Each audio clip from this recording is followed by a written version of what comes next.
Jai Hind to all. Welcome to the biology class of class 11, first chapter. Yesterday I have given you introduction about the book which we will follow, that is NCERT biology, and all the units of the class 11. Okay, in class 11 we have to study 3 units, 4 and 5. Means total 5 units and 22 chapters. Okay, I have given you few introductions about the unit 1, that is diversity in the living organism, and I have said you what we will study in the all the 4 chapters of 1, 2, 3, 4. चारों chapter में हम लोग क्या क्या पढ़ेंगे ये हमने कल ही बता दिया था. आज हम स्टार्ट करने जा रहे हैं the living world. Okay, that is the living world. इस चैप्टर को पढ़ने के बाद आप क्या क्या आंसर दे पाएंगे. व्हाट इज लिविंग, लिविंग क्या है, diversity in the living world, living world में कितने प्रकार के, how much the diversity, different types of the living organisms found, taxonomic categories means how we will divide these all living organisms into definite categories, and taxonomic aids means which technique or which from which we will get the help to know anything about the unknown living organism, or how we can divide these unknown living organism with the help of these taxonomic aids into the several taxonomic categories, or it includes the information of several types of living organism. This is called taxonomical aids. तो हम सबसे पहले कल ही बता चुके थे कि ये चैप्टर का स्टार्टिंग कैसे हुआ है. हम आज इस चैप्टर को स्टार्ट कर रहे हैं, और इस चैप्टर को स्टार्ट करने के साथ साथ आपको कुछ आइडिया भी देंगे कि how we will follow the NCERT book and we will prepare the notes also. इसी एनसीईआरटी बुक के इस पैरावाइज जो आपको समझाया है, इसमें से कैसे हम लोग इम्पोर्टेंट पॉइंट को छांटेंगे, अलग करेंगे और उसको नोट्स में डालेंगे. We will follow totally NCERT book to prepare notes also, and you can add some points which I will give you while explaining these lines. इस लाइन्स को एक्सप्लेन करते वक्त हम जो कुछ भी एग्जाम्पल देंगे या एक्स्ट्रा कुछ समझाते हैं उसको आप नोट्स में ऐड करेंगे. बाकी कहीं किसी और बुक से नोट्स को छापने या उतारने की जरूरत नहीं है. आप एनसीईआरटी बुक को पढ़ते हुए नोट्स बनाएंगे तो 2-3 फायदे हैं. एक तो आपको book reading word to word होगा, आपका लर्निंग बढ़ेगा. फिर से आपको अलग करने में कौन सा पॉइंट अलग करके हमको नोट्स में लिखना है इसकी जानकारी होगी. इसका स्किल डेवलपमेंट होगा कि कौन सा पॉइंट इम्पोर्टेंट है और कौन सा पॉइंट ये बुक जो है हमको समझाने के लिए लिख रहा है. तो इस बात को भी ध्यान में रखते हुए हम आज इस वीडियो को, इस चैप्टर को स्टार्ट करेंगे. As this chapter has been started by the word that how wonderful is the living world. ये मैंने कल भी बताया था कि आपको एक क्वेश्चन मार्क से स्टार्ट कर रहा है कि ये लिविंग वर्ल्ड कितना खूबसूरत है, and the wide range of this living world, this living types make you amazed. ये आपको अमेजिंग, एस्टोनिश्ड कर देता है. Several types of living organisms, living phenomena and living creatures को आप लोग देखते हैं, जैसे cold mountains, deciduous forest, oceans, fresh water. कहीं फ्रेश वाटर लेक है तो कहीं ओशियन जो कि सलाइन वाटर है. उसी तरह कहीं डेजर्ट है तो कहीं ग्रीनरी से भरा हुआ एवरग्रीन फॉरेस्ट भी है.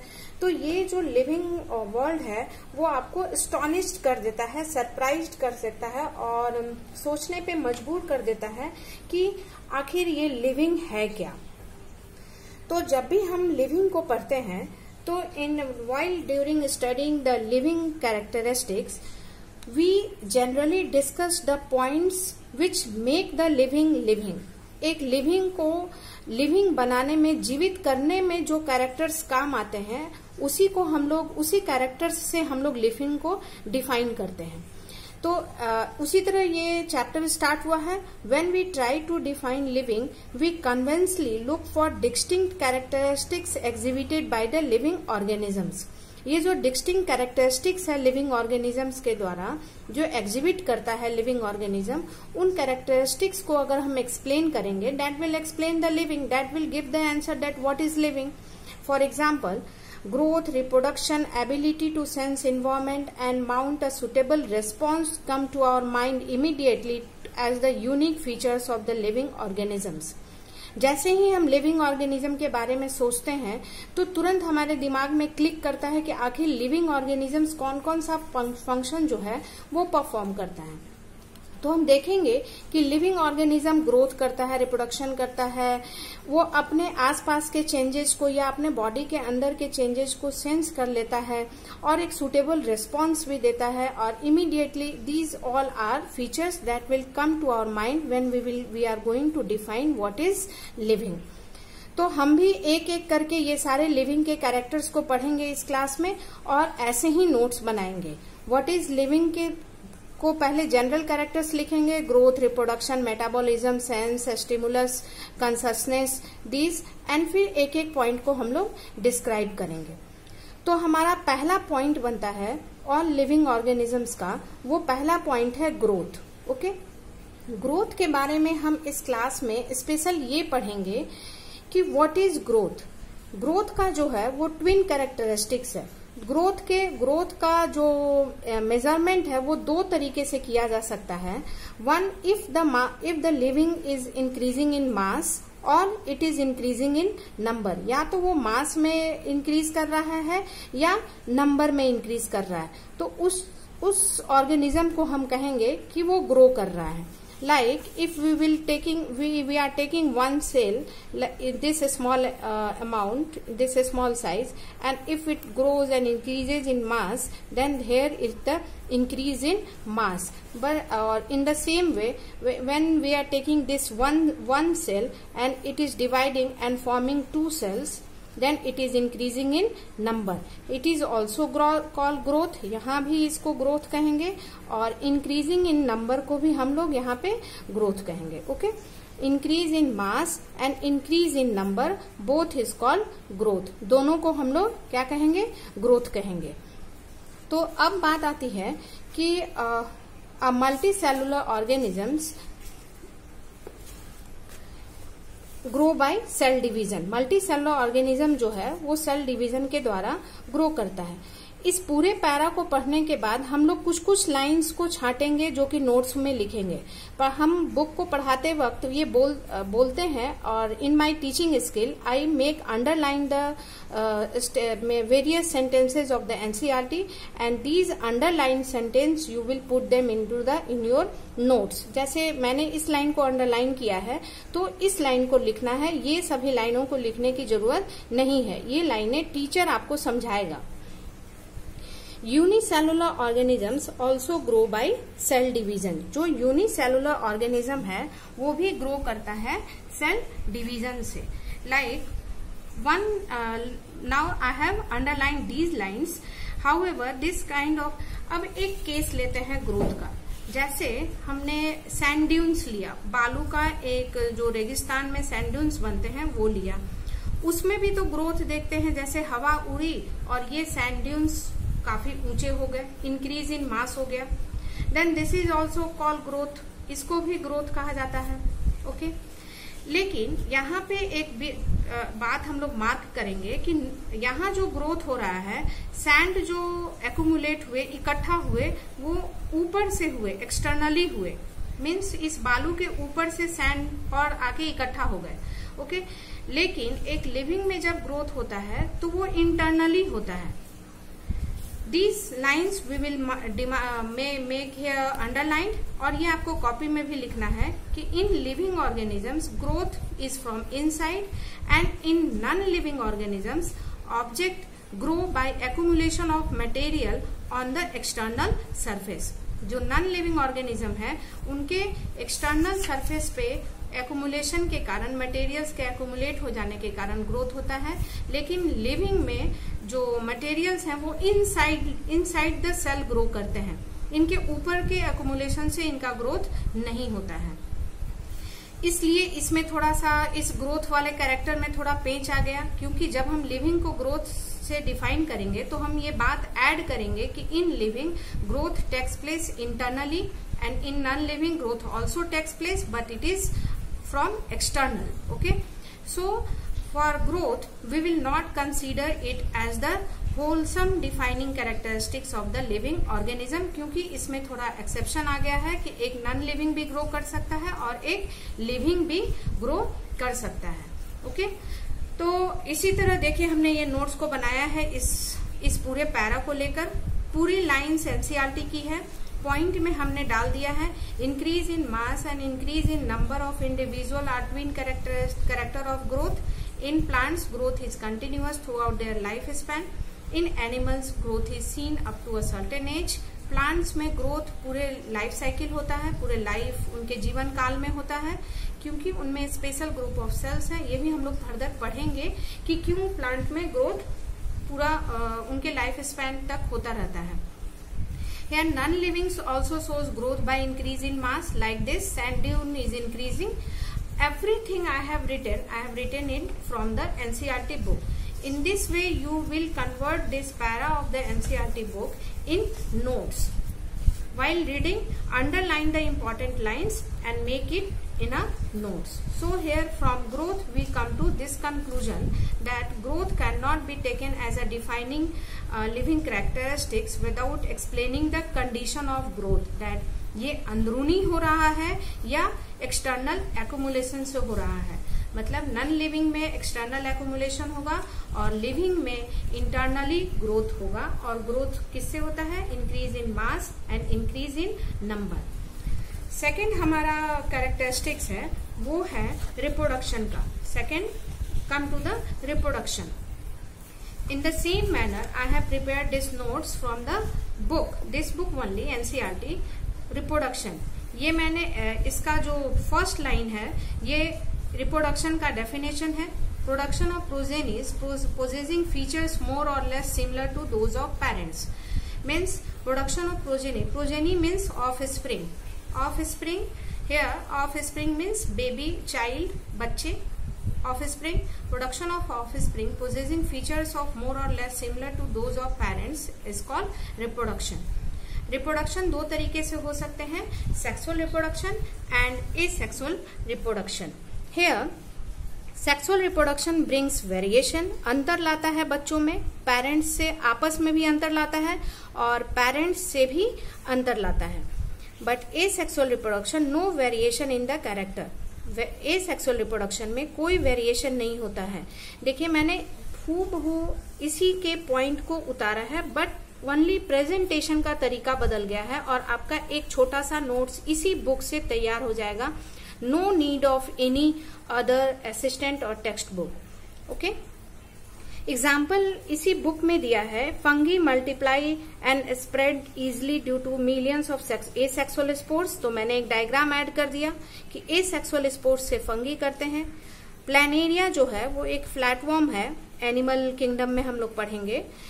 प्लानेरिया जो है वो फ्लैटवर्म है, इसमें रीजनरेशन होता है. मीन्स अगर ये इसका कोई बॉडी पार्ट टूट जाए तो वो फिर से होल बॉडी में डेवलप कर जाएगा. फिलामेंटस एल्गी इसी तरह रीजनरेशन और फ्रैगमेंटेशन होता है.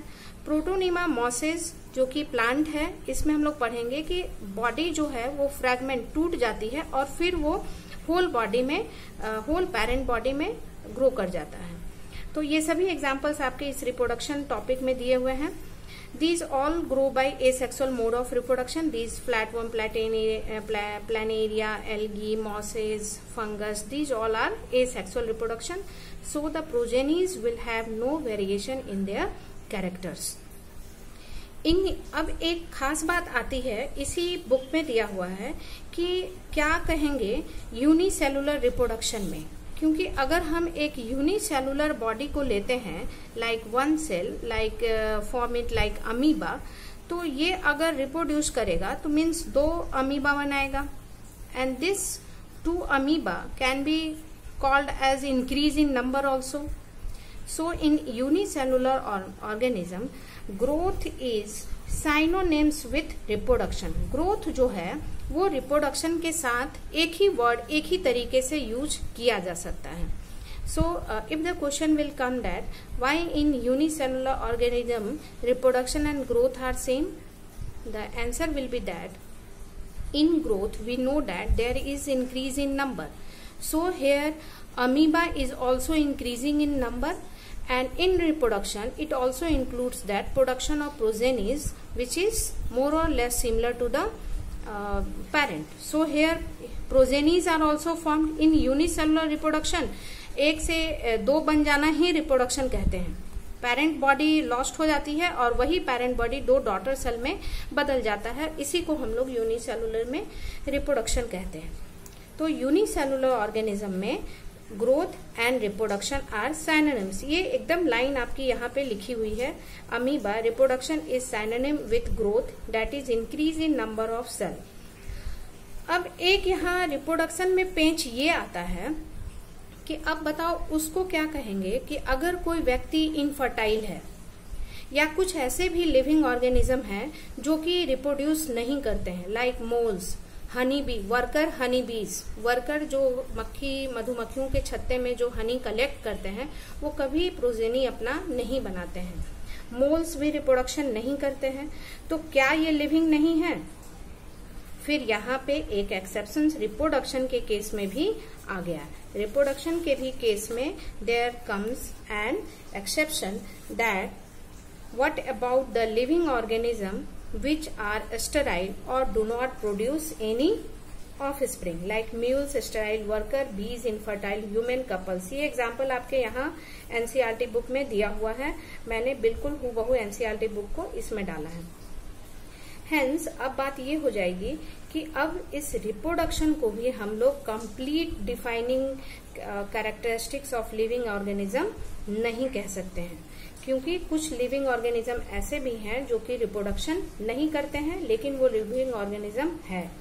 तो ग्रोथ की ही तरह इसमें भी एक आपका मतलब एक लेकिन वाला आ गया कि इसमें कुछ all inclusive property living organism means सारे लिविंग ऑर्गेनिज्म इस प्रॉपर्टी को फॉलो नहीं भी कर सकते हैं, even they are living organism.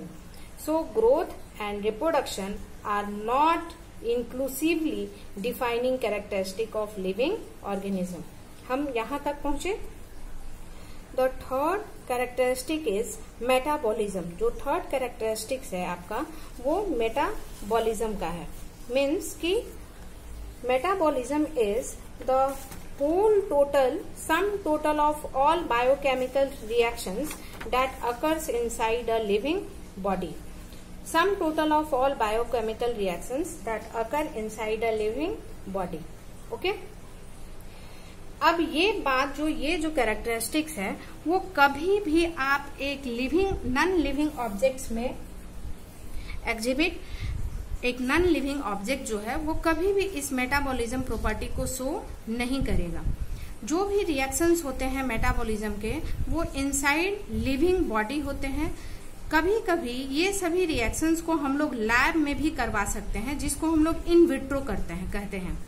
In vitro reactions means reactions in a test tube, और इसको सेल फ्री सिस्टम भी कहते हैं. मतलब जो रिएक्शंस हैं वो सेल में नहीं हो रहा है, किसी आउटसाइड बॉडी में हो रहा है, outside laboratory in the laboratory हो रहा है. लेकिन आखिरकार वो तो हैं तो बायोकेमिकल रिएक्शंस, उनको तो वो तो है मेन वही रिएक्शंस हैं जो कि लिविंग है. तो मेटाबॉलिज्म जो है ये जो रिएक्शन होना, किसी भी चीज का बनना, बिगड़ना, एनर्जी बनना, अगर वो लिविंग है तो इट विल रिक्वायर एनर्जी. अगर उसको एनर्जी चाहिए, उसको खाना है, उसको फिर एक्सक्रीट करना है, उसको रेस्पायर करना है, उसको रिप्रोड्यूस करना है, इन सभी चीजों के लिए उसको सेवरल रिएक्शंस से गुजरना होगा, जो कि बायोकेमिकल रिएक्शंस कहते हैं. इसलिए मेटाबॉलिज्म जो है and these reactions occur in a cellular organisation is the defining feature of the life forms. Metabolism जो है वो without any exception is the defining feature of the life form. ये इसका कोई एक्सेप्शन नहीं है कि हाँ ये लिविंग है लेकिन इसमें मेटाबॉलिज्म नहीं हो रहा है. ऐसा कोई लिविंग है ही नहीं. अगर if it is a living then it will perform metabolism. कोई इसका एक्सेप्शंस नहीं है। So metabolism is the defining feature of the living forms. Metabolism में रिएक्शंस होके कुछ नया सब्सटेंस बनता भी है। मेटाबॉलिज्म में नए सब्सटेंस, कॉम्प्लेक्स सब्सटेंस टूटते भी हैं। जो बनेंगे उनको एनाबॉलिज्म और जो टूटेंगे उसको कैटाबॉलिज्म कहते हैं। Like photosynthesis is an example of anabolism. यहाँ पे CO2 और H2O मिलके एक लिविंग सेल में, पत्ते में आपका ग्लूकोज बन रहा है, और जब ये ग्लूकोज टूटेगा और ATP को प्रोडक्शन करना होगा तो टूटने को कहेंगे कैटाबॉलिज्म, और दोनों रिएक्शन मिला के मेटाबॉलिज्म कहा जाता है, और ये एक लिविंग सेल में होता है। Hence, we prove that metabolism is the defining characteristics of living organism. And what is metabolism? Sum total of all biochemical reactions. Either it is breaking or either a new substance, complex substance is being formed. एक complex substance बन रहा है या एक complex substance टूट रहा है, दोनों को हम लोग metabolism में डालेंगे। ये सभी बातें आपकी, मैं कुछ भी एक्स्ट्रा नहीं लिखी हूँ, सभी बातें आपकी इस लाइंस में लिखे हुए हैं, और देखिए मैंने कैसे सबको पॉइंट वाइज में कन्वर्ट कर दिया है। It is more than enough to make answers for 2 point, 3 point and even 5 marks. Now the fourth point is consciousness. Consciousness means सजगता। एक चेंज हो हमारे आसपास या हमारे बॉडी में और हम उस चेंज को फील कर लें, उसको कंससनेस कहते हैं। The ability to sense their surroundings or environment and respond to these environmental stimuli is called consciousness. ये केवल और केवल एक लिविंग ऑर्गेनिज्म ही कर सकता है। इस पेज को मैं अभी तुरंत एक दिए के सामने रख के और इसको आग लगाने जाऊं तो ये कभी अपने आप को पीछे नहीं खींचेगा, लेकिन मैं अपने हाथ को एक दिए के सामने रखने जाऊं तो मैं अपने हाथ को पीछे खींचूंगी। ये पेंसिल जल जाएगा, कुछ नहीं होगा, लेकिन हाथ पीछे आएगा, because this is living, this is non living. इसको अपने इन्वायरमेंट, इसको फ्रिज में डाल दो, जला दो, इसका कोई रिस्पॉन्स नहीं है, लेकिन एक लिविंग का हमेशा रिस्पॉन्स है। So consciousness is also defining property of living organism. देखिए यहाँ लिखा हुआ है, और एक ह्यूमन ही है जिसको सेल्फ कॉन्शसनेस है, मतलब आत्म चेंज का आत्मज्ञान है, और self consciousness means thinking, thought, logic, ego, proudness, this types of self consciousness. ये हमारा, तो हम लोगों ने पढ़ा कि दो हमारा डिफाइनिंग प्रॉपर्टी अभी तक हो गया, मेटाबॉलिज्म एंड कॉन्शसनेस। ये दोनों डिफाइनिंग प्रॉपर्टी है जो कि एक लिविंग ऑर्गेनिज्म को कंप्लीटली डिफाइन करती है। ग्रोथ एंड रिप्रोडक्शन में एक्सेप्शन थे। Like we are taking example of sunflower. जब सन होगा, सूर्योदय होगा, सनलाइट से अगर ये लिविंग फ्लावर है तभी ये